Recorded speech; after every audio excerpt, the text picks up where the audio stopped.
Okay, Assalamualaikum warahmatullahi wabarakatuh.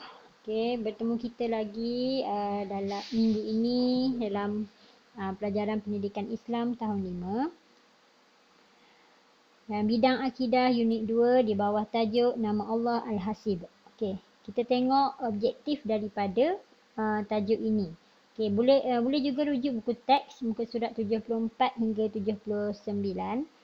Objektif yang murid akan dapat di akhir pelajaran kita pada hari ini ialah yang pertama, menyatakan pengertian nama Allah Al-Hasib.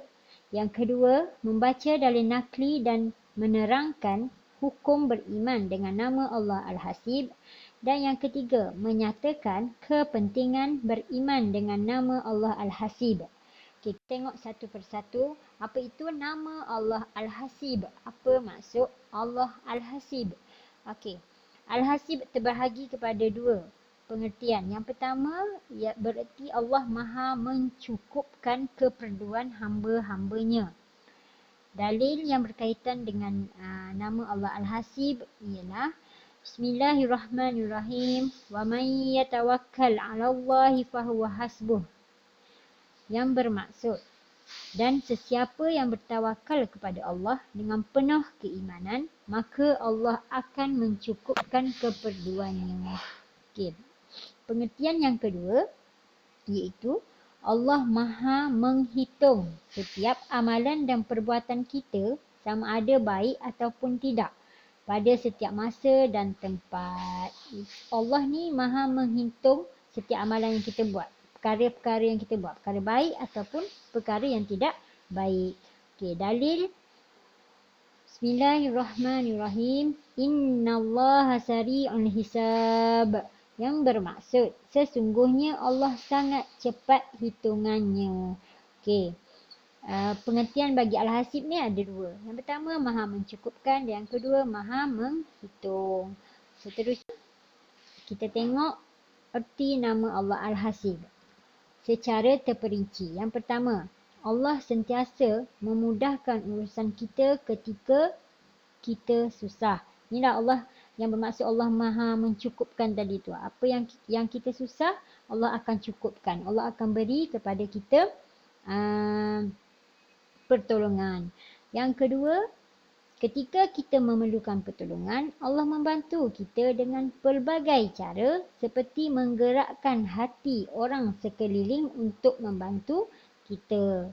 Yang ketiga, ketika kita lupa, Allah ingatkan kita, dan ketika kita buntu, Allah jugalah pemberi ilham. Masa kita lupa, masa kita buntu, Allah pemberi ilham. Allah lah yang memberi kita idea.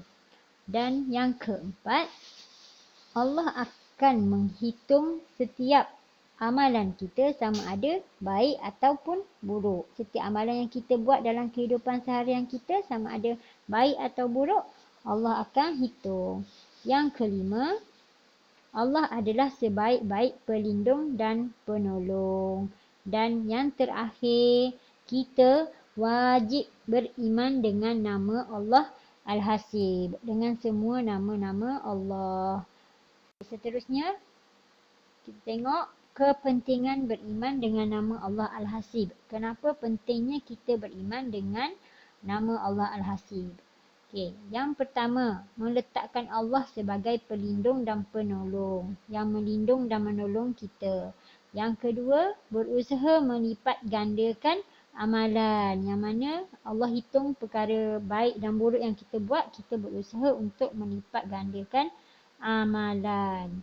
Yang ketiga, menghargai masa. Dan yang keempat, meninggalkan maksiat.